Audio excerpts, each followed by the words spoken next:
दोस्तों, अगर आप रविचंद्र अश्विन और कुलदीप यादव के खतरनाक स्पिन गेंदबाज मानते हैं तो हमारे इस वीडियो को लाइक जरूर कीजिएगा। दोस्तों, कुलदीप यादव और रविचंद्र अश्विन के फिरकी में फंस गए इंग्लैंड के बड़े बड़े दिग्गज बल्लेबाज। दूसरी पारी में भारतीय स्पिन गेंदबाजों के सामने घुटने टेक दिए अंग्रेज। ध्रुव जुरैल के विस्फोटक बल्लेबाजी के बाद कुलदीप यादव, रविचंद्र अश्विन के साथ रविंद्र जडेजा ने केवल 3 दिनों में ही दिला दी टीम इंडिया को जीत। तो आखिर कैसे भारत बन गया 3 दिनों में ही चैंपियन, और कैसे कुलदीप और अश्विन ने तोड़ा इंग्लैंड के खिलाड़ियों का घमंड। कितने रनों का लक्ष्य इंग्लैंड ने भारतीय टीम को दिया है, और कौन कौन से बल्लेबाज मैदान पर खेल रहे हैं, और टीम इंडिया का हो गया है कितना स्कोर, जीत के लिए कितने रनों की जरूरत है, ये सब कुछ बताएंगे हम आपको आज की इस वीडियो में। और चौथे टेस्ट मैच का पूरा हाईलाइट वीडियो हम आपको दिखाएंगे। लेकिन उससे पहले आप सभी को क्या लगता है, कुलदीप यादव, रविचंद्र अश्विन और ध्रुव जुरैल में से कौन बनेगा मैन ऑफ द मैच? हमें अपनी राय नीचे कमेंट बॉक्स में कमेंट करके जरूर दे। दोस्तों, भारत और इंग्लैंड के बीच चौथा टेस्ट मुकाबला रांची के मैदान पर खेला गया। इस मुकाबले में दूसरे दिन के खेल खत्म होने तक टीम इंडिया ने 219 रन 7 विकेट के नुकसान पर बना लिए थे, लेकिन अभी भी टीम इंडिया 134 रनों से पीछे थी। मैदान पर कुलदीप यादव 17 रन बनाकर खेल रहे थे, तो वहीं उनके साथ ध्रुव जुरैल 30 रन बनाकर उनका साथ दे रहे थे। और जब तीसरे दिन की खेल शुरू हुआ तो ये दोनों बल्लेबाज टीम इंडिया का नैया पार लगाने के लिए मैदान पर उतरे, और दोनों के बीच में 42 रनों की साझेदारी हो चुकी थी, और हर कोई इन दोनों बल्लेबाजों से बेहद ही ज्यादा उम्मीद लगाकर बैठा हुआ था। और कुलदीप यादव शानदार फॉर्म में नजर आ रहे थे। तीसरे दिन के पहला ओवर इंग्लैंड की तरफ से फेंकने के लिए शोएब बशीर आते हैं, और खतरनाक गेंदबाजी का निशाना दिखाते हुए पहले ही ओवर मेडन फेंक दिया।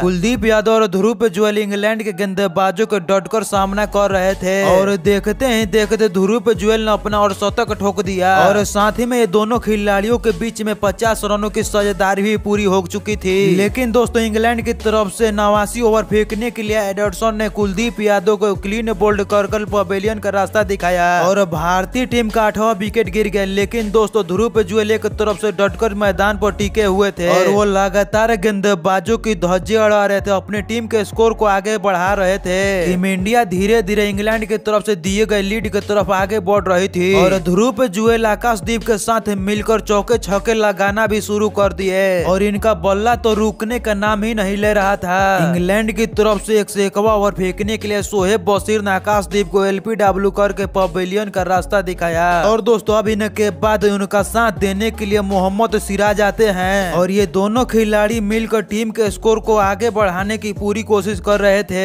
लेकिन दोस्तों, तभी इंग्लैंड की तरफ से 104वां ओवर फेंकने के लिए शोएब बशीर ने ध्रुव जुरैल को क्लीन बोल्ड कर पवेलियन वापस भेजे, और टीम इंडिया यहाँ पर 307 रनों के स्कोर पर ऑल आउट हो गई। और साथ ही इंग्लैंड की तरफ से स्पिन गेंदबाज शोएब बशीर ने 5 विकेट इस इनिंग में अपने नाम कर लिया, और अब टीम इंडिया अभी भी 46 रनों से पीछे थी। और अब टीम इंडिया को ऑल आउट हो जाने के बाद एक बार फिर से इंग्लैंड की टीम बल्लेबाजी करने के लिए मैदान पर उतरी, और इंग्लैंड की तरफ से दोनों ओपनर बल्लेबाज काफी खतरनाक लय में नजर आ रहे थे, और अपने स्कोर को बड़ी तेजी से बढ़ा रहे थे। लेकिन दोस्तों, रविचंद्र अश्विन दोनों के साझेदारी को ज्यादा देर तक मैदान पर टिकने नहीं दिए। टीम इंडिया की तरफ से फेंकने के लिए 5वां ओवर रविचंद्र अश्विन ने इसी ओवर में बैंड कैड और लॉलीपॉप को पवेलियन का रास्ता दिखाया। इंग्लैंड टीम के पूरी तरह से कमर तोड़कर रख दिए थे, और इंग्लैंड टीम को 19 रनों पर ही 2 बड़े झटके लग गए। लेकिन दूसरी तरफ से करौली मैदान पर टिके हुए थे, और अब उनके साथ देने के लिए पहले इनिंग के शतक वीर जोर मैदान पर आते हैं, और धीरे धीरे अपने टीम के स्कोर को आगे बढ़ा रहे थे, और 10 ओवर में 45 रनों पर तक पहुंचा दिए थे। और अब इंग्लैंड की टीम 97 रनों की बढ़त हासिल कर चुकी थी, और ये दोनों बल्लेबाज मिलकर अपनी टीम के स्कोर को 50 रनों तक पहुंचा दिए। और ये दोनों बल्लेबाज बहुत ही ज्यादा खतरनाक तरह से बल्लेबाजी कर रहे थे, और अपने टीम के स्कोर को बहुत ही तेजी से आगे बढ़ाने लगे। लेकिन टीम इंडिया की तरफ से 17वां ओवर फेंकने के लिए अश्विन ने अंतिम गेंद पर जो रूट को LPW आउट कर पवेलियन का रास्ता दिखाया, और टीम इंडिया को तीसरा बड़ा विकेट दिलाकर मैच में वापसी करा दी। और दूसरी तरफ से जैक क्राउली बहुत ही खतरनाक अंदाज में बल्लेबाजी कर रहे थे, और इसी के बीच में जैक क्राउली अपना और शतक भी पूरा कर लेते हैं। लेकिन तभी टीम इंडिया की तरफ तरफ से 29 और फेंकने के लिए कुलदीप यादव ने जैक क्रावली को क्लीन बोल्ड कर पवेलियन का रास्ता दिखाया और अब टीम इंडिया को चौथा बड़ा विकेट मिल गया और 110 रनों के स्कोर पर इंग्लैंड के 4 टॉप ऑर्डर के बल्लेबाज पवेलियन वापस लौट गए थे। लेकिन दोस्तों कुलदीप यादव के फिरकी में इंग्लैंड के कप्तान बेन स्टोक्स ज्यादा देर तक मैदान पर टिक नहीं सके और बहुत ही जल्द कुलदीप यादव को शिकार हो गए और भारतीय गेंदबाज मैच को पूरी तरह से जकड़ कर रखे हुए थे। और अब रविंद्र जडेजा ने पहली ओवर की पहली ही गेंद पर जीन ब्रेस्टर को LPW कर पवेलियन का रास्ता दिखाया और एक बार फिर कुलदीप यादव ने एक ही ओवर में 2 विकेट चटकार कर इंग्लैंड की पूरी तरह से कमर तोड़कर रख दिया